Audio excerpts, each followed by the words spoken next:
From New Jersey, this is Low Fidelity. I'm Jeff Heller, and welcome to this inaugural episode of our new extra format. Don't worry, Mike will be back next time when we review Steve Reich's first major work, Drumming, from 1971. But from time to time, I will fly solo to bring you podcast-related topics, additional reviews, and musical breakdowns that wouldn't normally fit within the regular review and discussion formats of our show. To that end, this episode of Low Fidelity will feature my review of the latest album from California-based Abrasion Gods Death Grips, and I will be unironically juxtaposing that with a breakdown of Billy Joel's 1989 monster hit, We Didn't Start the Fire. Quite the contrast, I know, but I promise this should be interesting nonetheless. Before we get to any of that, however, I'd like to discuss something really important first. For those unfamiliar with the history of our show, this podcast began a little over 10 years ago in 2007. At that time, my indie brother from another mother, Brad Bakovin, and I had the idea to take our love of music to the internet. We didn't care much about who would listen to us. We simply wanted to make a show about music based on some of the other podcasts we had been listening to at that point. The grind was tough, but Brad stuck through it until it became too much, and the first incarnation of Low Fidelity came to a close after 9 published episodes. I always think fondly of that time, and I will always be grateful to Brad for what we accomplished, and for the motivation he instilled in me to keep going. With Brad departing, I reached out to Mike, a mutual friend of ours and fan of the show at the time, and he accepted my invite to continue in Brad's stead, and from there we continued onward for another 28 or so episodes, featuring this kick-ass theme music you hear behind me by Scott Morgan of Morgan Studios. That incarnation was also a grind and had its challenges, but we stuck through it until its untimely demise in the middle of 2010. I won't go into more detail here since you can already listen to that story in episode 1 of this current iteration of Low Fidelity. It was a long 7 years until now, where I've been ready to restart the podcast with a new format, and Mike graciously willing to pick up the torch as my co-host once again. I mention all this because even though Low Fidelity to this day is literally just 2 friends in a basement recording during our free time because we love to have conversations, fans of the old episodes have found their way back to us and are listening to us once again. To those of you who have stuck it out hoping we would bring back the show, your support meant the world to Mike and me, and we're happy to have you back. And even though our show has drastically changed over this extended time period, your ability to change with us is something we don't take for granted. This new format of the show has also earned us a newer, wider audience, and I, for one, find it remarkable that you found us, considering that we don't advertise heavily on other platforms or other shows. That said, it's time we talk about how we'd like to find ourselves a wider audience. No, wait, don't get ahead of me. We are not interested in introducing ads or sponsors for the time being. We do want to see us reaching more listeners out there, but we'd prefer to do that organically. Without any professional help, we are relying on you to get the word out to those who might find our brand of musical commentary enlightening. Your word-of-mouth endorsement will do more for us than any brand of mattress or VPN service ever could. Therefore, I'd like to take a few minutes to offer some ways that you can best help the show. Number 1. Talk about us. If we learned anything from our music discovery discussion, episode 9 of this very podcast, it's that word of mouth is still the best way to share the things you enjoy.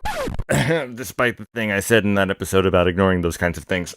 We plan to keep our show as approachable as possible, even when we cross into topics where disagreements are bound to occur. And the music we plan to cover will only get more diverse as time goes on. The bottom line is, if you enjoy us, talk about us to your friends and family. We want everyone to appreciate the art of making art, regardless of preconceived opinions. And the best way we can do that is when we have a diverse listenership.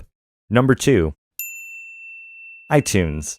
If you are listening to this podcast on any device with iTunes, it's super easy to rate Low Fidelity in the podcast directory. Simply look for us in the directory search or tap on us in your podcast library and scroll around to get to the star ratings. At no point will you ever hear me tell you to give us all 5 stars. Mike might do that. What? Oh, come on! What? In all seriousness, your ratings make a difference. It helps iTunes suggest us to other podcast listeners who are trying to find shows like ours. iTunes also allows you to write reviews of the podcast as well. There will be a link in the description of this episode and future episodes in case you have trouble finding us.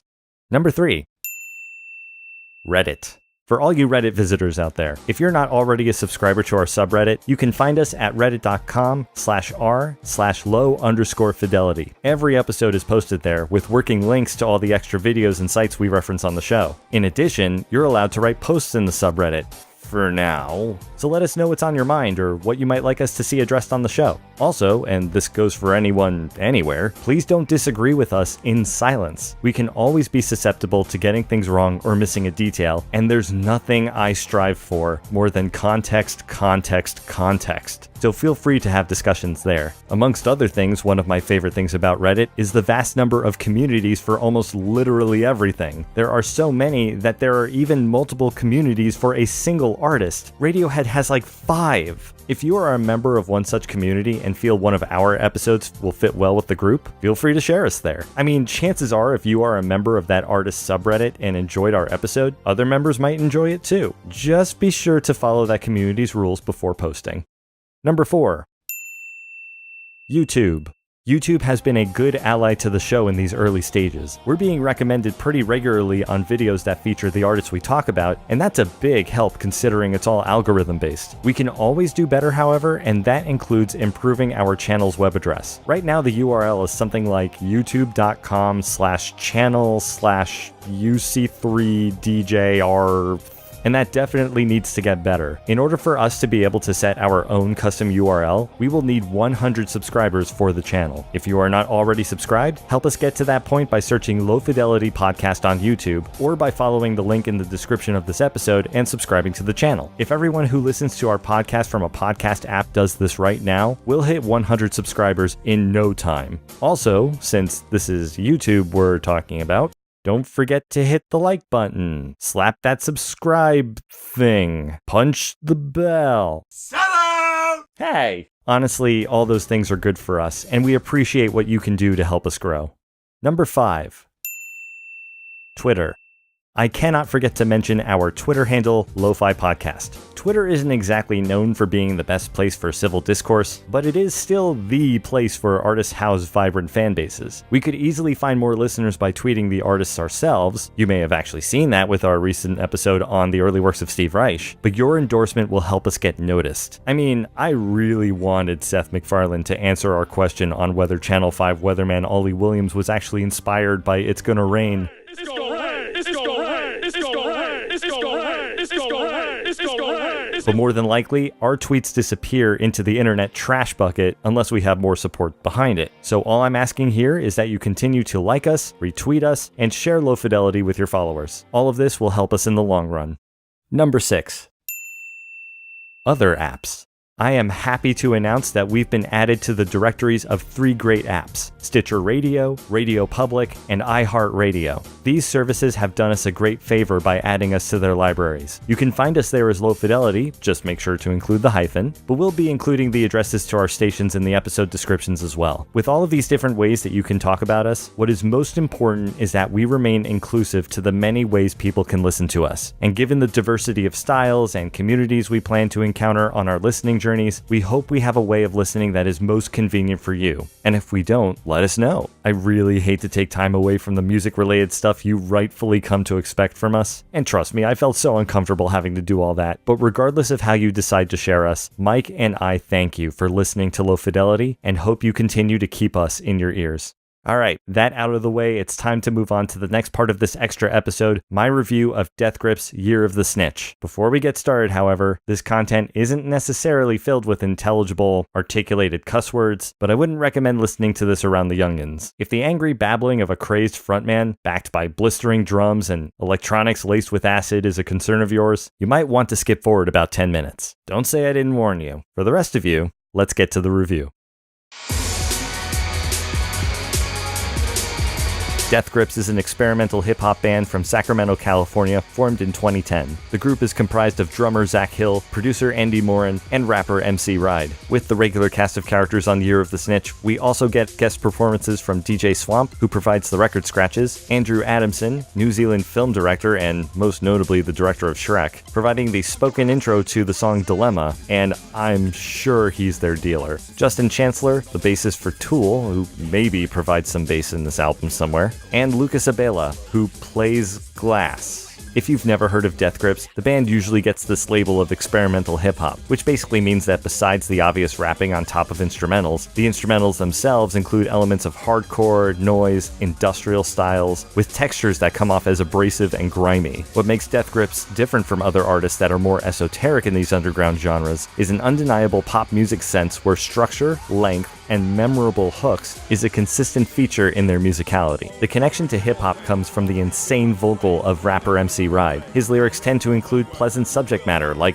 ruminations on intense violence, drugs, sexual deviance, gross imagery, paranoia, altered states of mind, and really catchy choruses. Up to this point, they've released an album almost every year since 2012, and Year of the Snitch is their 6th, and since 2010 released a bunch of notable EPs, singles, and a mixtape. This album comes 2 years after 2016's Bottomless Pit, an album that is reminiscent of their brilliant debut The Money Store with its slick production and consistent flow. But Bottomless Pit was released a year after they had formally declared that the group had broken up, by way of a note written on a napkin and posted as a photo to their Facebook page. And that was 2 years after they were set to play the Lollapalooza Festival in August 2013, which was cancelled after they failed to appear the night before for a gig at the Bottom Lounge, instead treating the crowd to an empty stage, a fan's suicide note as a backdrop, and a pre-recorded playlist as the show. The overhead announcement of the show's cancellation caused a riot, with members of the audience destroying equipment on stage. Not like it mattered, the drum kit that was on stage was apparently a child's learning kit, meaning they never intended to take the stage that night to begin with. I'm leaving out many other details regarding the contentious relationship between the band and the music industry, the media, and even their own fans, but if you need a prime example of a music group acting out as an offline internet troll, Death Grips is it.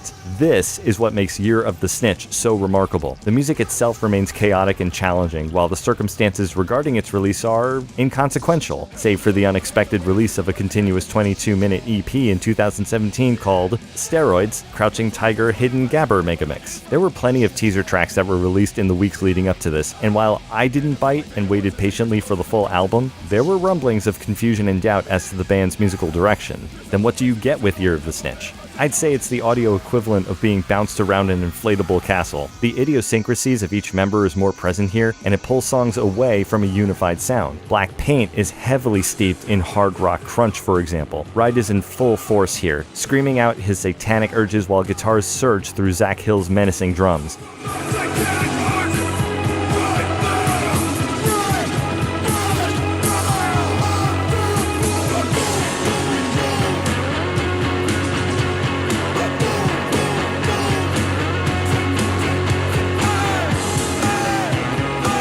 It's a stellar track, the structure is clear, and the band sounds like a singular unit. It's a real powerful moment, one of their best, easily. Meanwhile, Streaky has a sleazy beat, but this is more of a chance for Ride to flex his lyrical muscle on familiar themes of drugs and sex.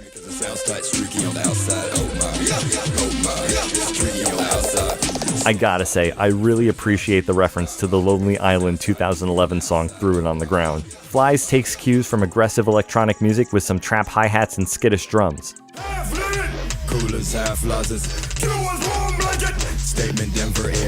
Lyrical themes here seem shared with the more manic track Show, which piggyback off the theme of Death Grips fan bashing from their last album Bottomless Pit. I mean, check out this lyric. I'm a chase, a voice, a freak man. This a brand, not your boy, leave man. Not all songs play to their respective genres as exclusively. The opener, Death Grips is Online, features shoegaze guitars floating under tinny electronic drums, and then suddenly it becomes a trance anthem on the verses with MC Ride rapping through it. Interspersed between his phrases are samples of Ride from other tracks. Essentially, it's the band memeing themselves, which is only fitting given the song title was a meme planted by the band on Twitter that circulated well in the past year. MC Ride's lyrics are still cryptic and hard to pin down, but are entertaining nonetheless. He says here, melody to hail, symphony to dick, jealousy to file, entropy to flip, felony you buy, indica I rip. Delivery of these lyrics is very similar to the opening track from their landmark debut in 2012. So even if the instrumentals are strange, the lyrical delivery foreshadows familiar territory. Even more genres of music are encroached upon in this collection, including the modal jazz of The Fear and the progressive rock of Dilemma, but each are still complemented in one way or another with MC Ride's vocal leaning itself into these styles. The latter track could have easily done well in the 2017 album Bodyguard by Zach Hill and Flatlander's side project, the ILYs.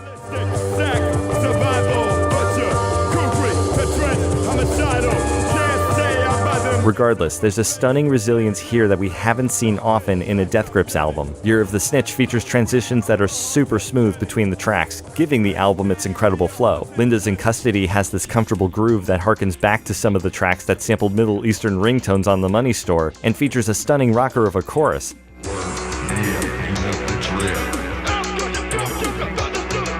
But the song is bookended by this lazy synth motif, and as it ends, it fades through brushed guitar tones before morphing into the Zach Hill showcase, the horn section.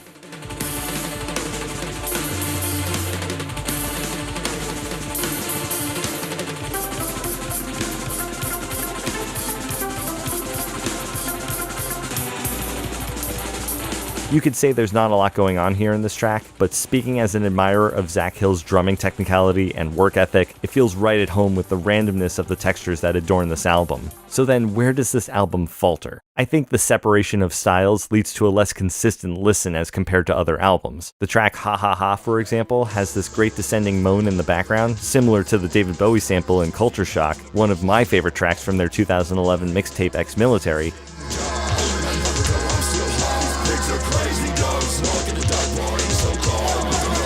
But it's one example of a few times where I find it difficult to reconcile the musical style of the verses with that of the choruses. The record scratches provided by DJ Swamp seem random in places and welcome in others, but I don't feel it contributed much overall except for adding more chaos to this album's musical pyre. Little Richard has elements of rave producer Praga Khan and a really intense dramatic flair with the drums, but the monochromatic vocal effect on Ride and the mixing as a whole was a bit lackluster.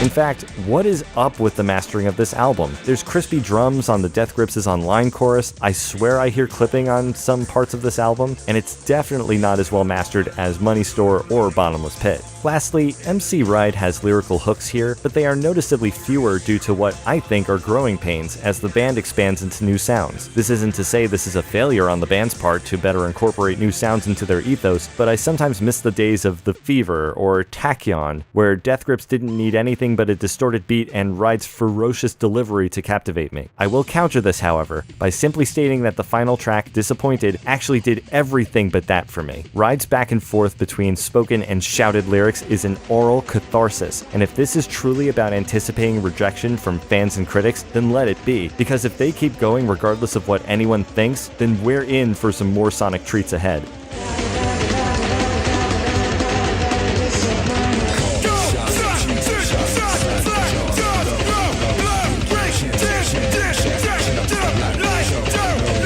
Ultimately, it's impressive that this far along in the band's existence, we're looking at 8 years now, they can continue to shock, to experiment with new sounds and textures, and even stick to familiar lyrical themes but not sound tired of it or frustrated. It's refreshing. I'm looking forward to seeing where they can go from here, if they can continue to keep it together while maintaining a broadening scope.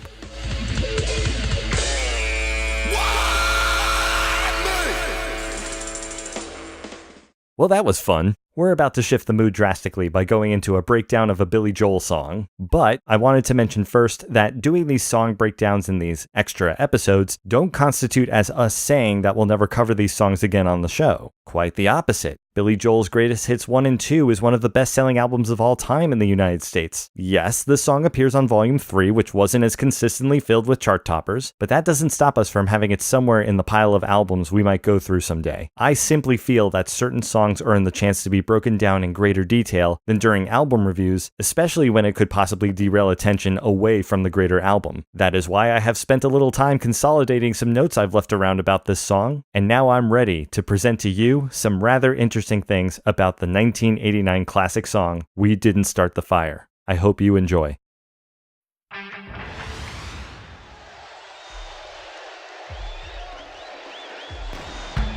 We Didn't Start the Fire was written by Billy Joel as he turned 40 in 1989. It was released as a single in September of that year and shot straight to number 1 on the Billboard Hot 100 thanks to heavy radio airplay and a music video shot by Chris Baum that earned heavy rotation on MTV. It would later be included on the album Stormfront, released a month later, which would also top the Billboard chart. There have been a growing number of stories on how the song came to be, but my favorite involves Joel in a conversation with Sean Lennon and a friend of Sean's. The song actually came from, it was in a recording studio And I turned 40 years old. It was right around my birthday. I was in the studio.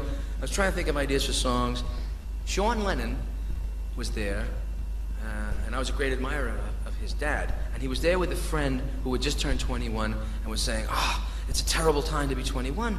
And I said, yeah, I remember when I turned 21, I thought it was an awful time, and we had Vietnam, and drug problems, and civil rights problems, and everything seemed to be awful. And he said, yeah. He said, but it's different. It was different for you because you were a kid in the 50s, and everybody knows that nothing happened in the 50s. So I thought, wait a minute. Didn't you ever hear of like the Korean War? Suez Canal crisis, and I started to write these things out, almost like an exercise, and I started getting this idea for a song. Starting from 1949, the year in which he was born, Joel chronicles some of the best and worst aspects of humanity in chronological order, ending with the year of the song's release, 1989. Quote, "It was kind of a mind game. It's one of the few times I've written the lyrics first, which should be obvious to why I usually prefer to write the music first, because the melody is horrendous. It's like a mosquito droning. It's one of the worst melodies I've ever written. I kind of like the lyric though." End quote. Before I rebut Joel's claim regarding his mosquito droning, I'd like to tackle the heavy details behind the song's rapid-fire lyrics. The following are the number of occurrences of each type of subject that appear in the lyrics. Persons, whether that be a single person or a group of people, appear 65 times. Locations, 29 times. There are 25 events, 15 pieces of art, 13 physical things, and 6 concepts that are mentioned in the song. The following are the number of occurrences of each subject's context. Politics shows up 53 times. Entertainment, 38. Science, 13. Sports, 8. Religion, 2. I don't find it surprising that the song mentions people by name more than locations or individual pieces of culture. What is surprising is that all mentioned subjects are the result of human interaction. For example, there is no mention of acts of God, hurricanes, tsunamis, etc., or natural settings. All mentioned subjects involve people in one way or another. It also makes sense that politics is the number one context. The Cold War began in 1947, 2 years before Joel's birth. It then ended in 1991, 2 years after this song was published. Therefore, We Didn't Start the Fire is essentially a Cold War soundtrack, with each development notated as a separate incident. There are slightly more than 20 Cold War-related events appearing in the song, making it the most often mentioned political event. What is also worthy of noting is topics based on religion only appearing twice. Those are the appointment of Pope Paul VI and the Ayatollahs installing Islamic law in Iran. In terms of subjects that could be considered directly positive or negative, there appears to be a nostalgic bias, due to the first 4 verses only containing 23 negative terms out of 97. The last verse, however, which covers the greatest amount of time from 1965 to 1989, contains 16 negative terms out of 24. 1/3 of all the negative subjects in the song appear in just the last verse alone, including all of the last 9 terms of the song. This conclusion is obviously subjective observation, but there is something to be said about Joel being unable to overcome his own biases, unwittingly adding credence to the original criticism from Sean Lennon's friend, and considering this tirade of negativity starts in 1984, this means that Joel's descent into cynicism technically begins when he's 35. Fire's other major feat is the subjects chosen. There are many quote-unquote covers of the song that try to extend the lyrics past 1989. However, most efforts fail in my opinion because they become a laundry list of terms that fail to rhyme more than just at the end of every second line of a verse. Nailing down a consistent rhyming structure in Fire is not easy. In verse 1, Joel will rhyme terms in a single line, Doris Day to Johnny Ray, but also rhyme the second line to the fourth, Joe DiMaggio to Marilyn Monroe, for example, who were, by the way, coincidentally married. Very clever, Mr. Joel. He also tends to rhyme random syllables within a line, Begin, Reagan, Palestine, Terror on the Airline, but there's seemingly no consistency as to when lines rhyme with others. What is consistent, however, is that nearly all lines rhyme in some way, and if they don't, they either rhyme with the next line or with the line after that, in the case of rhyming lines 2 and 4. To illustrate this, I've mapped out the rhyming scheme of each line and counted each occurrence. In total, I tracked 5 different schemes. The first is rhyming of terms 2 and 4, assuming that each line has 4 terms. The second is syllables rhyming within terms of the same line. The third is line 1 rhyming with line 2, meaning no line in between. The fourth is with line 2 rhyming with line 4, where there is one line in between. And finally, what I call loose rhymes, where the rhyme isn't exactly basically complete. Of the 38 total lines, not counting the chorus, the rhyming of terms 2 and 4 within the same line occurs 25 times in total, more than half of all lines in the song. The rhyming of other syllables besides those of terms 2 and 4 within the same line occurs 14 times. Of the 9 total possible times that lines 2 and 4 can rhyme, 7 actually do, whereas only 1 time does one line rhyme with the line directly after it.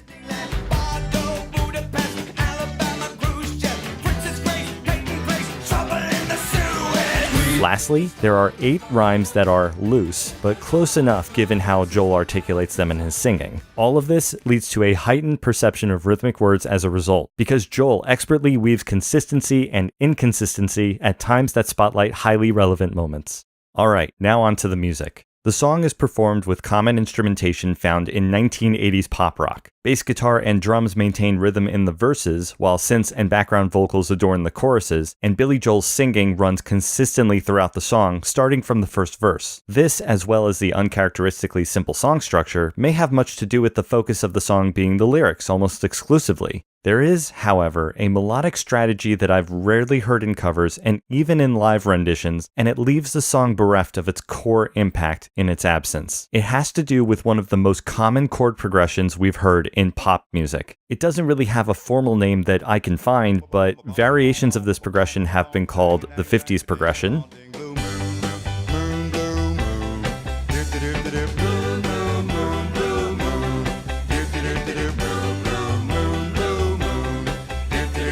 or the pop-punk progression,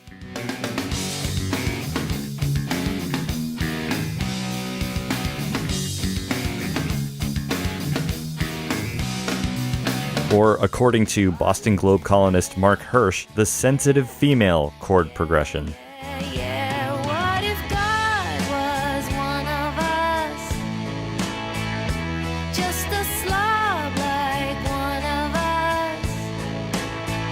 Rather than give it a name, let me just explain what it is. To do this, let's look at the song structure, which is laid out simply by the bass guitar. We'll start with the verses. The bass guitar plays a G, D, E, and C.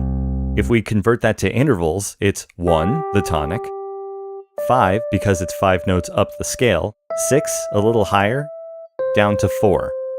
Okay, why is this important? First of all, you've heard me talk about the tonic a lot. Well, here it is at the beginning, setting the home tone, and the scale of the song, G major. It then jumps to the 5th interval, also known as the dominant. The dominant interval is the most harmonic complement to the tonic, so it makes sense that we make this jump here. But we're not done. We move up 1 note to the minor 6th, but it's merely a complement to the next interval, the 4th, or the subdominant, which provides some real tension before we return to the tonic at the start of the next phrase. The fact that we end the phrase with a subdominant and start the next phrase with the tonic means that cycling this progression is easy, because the tonic acts as both resolution and starting point.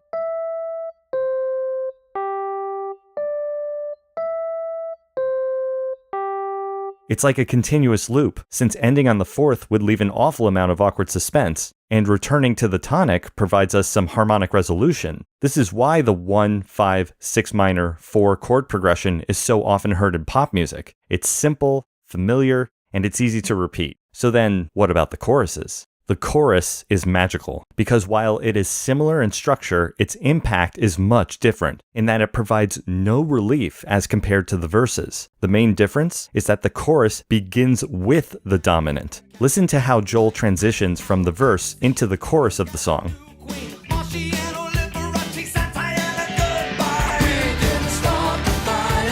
What you just heard is the ending phrase of the subdominant in the verse, going back to the dominant that starts the chorus. And that dominant chord covers the first 2 measures of the chorus. It then goes to the 6th and then the 4th, but this time it's like 1/2 of a conversation. One sentence poses a question, and the other sentence should answer it. The question here is the 5, 5, 6 minor, 4 progression. So what's the answer? The answer isn't much of an answer at all. Instead, it's the 5, 5, 3 minor, 4 progression. Does that feel like closure to you? Was that a real answer to this question? Well, no, not really, because that ends at the subdominant again. In fact, never in the chorus do we ever hear the tonic. We hear it when we fall back into the verse, but the lyrics are filled with proper nouns, pulling our attention away from the bass, almost as if it were trying to minimize the closure the tonic is supposed to give us. That all said, how do you then end a song on a subdominant interval? In music theory classes, there is a lesson on something called the cadence. A cadence is at least 2 chords that end a musical phrase. That's a very simple definition of it. You can also think of an open cadence as a person pushing a boulder up a hill, and a closed cadence as the relief of pushing the boulder down the other side. There are different types that are usually defined in detail, but I'm going to focus on just one here, known as the perfect cadence, as an example. And I'm going to do that with the short song, Shave and a Haircut. Take a listen. Shave and a haircut, 2 bits. What if I had ended the song at shave and a haircut?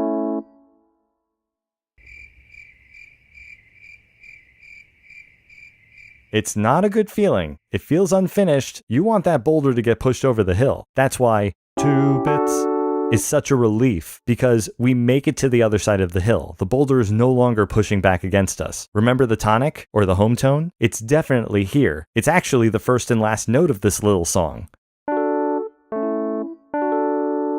We get resolution with the perfect cadence because it goes from the dominant back to the tonic. That's the key. We return back home to the home tone. And that's great. Explains what we hear a lot in pop music, and also why we're so dependent on the tonic for resolution that it's still commonly in use today. But what does that have to do with We Didn't Start the Fire? It has to do with how the song ends with the chorus. There simply seems to be no end to it, all because the last chord of the phrase is the subdominant interval, the 4. Couldn't we just end the song with that? Well, ask a music theory teacher about this, and, they might just say that an artist nowadays can do whatever they want, sure. But in regards to the classic cadences they teach students from the classical or Baroque period, they will simply state that there are no cadences ending on the 4. Is that true? Well, if you are studying classical Western music structure from the 16th and 17th century, yes, technically that's true, because at that time no one dared to take people on a musical journey and just end it without any closure apparently. But Joel does it here, doesn't he? How come he is able to get away with it? What does he have here that composers of the 16th and 17th centuries don't have? Ah, the fade out. How daft. As a result, we never hear the song resolve. The music feels as if it could go on. And why end it like that? What is the point of Joel firing off all of these nostalgic terms anyway?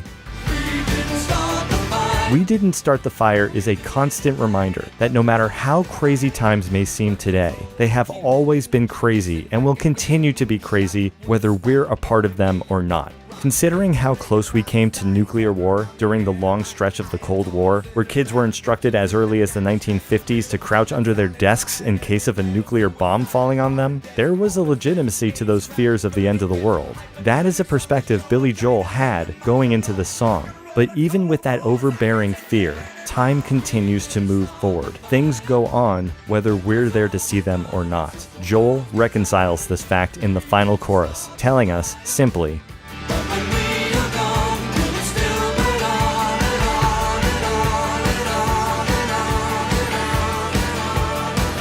just like this song.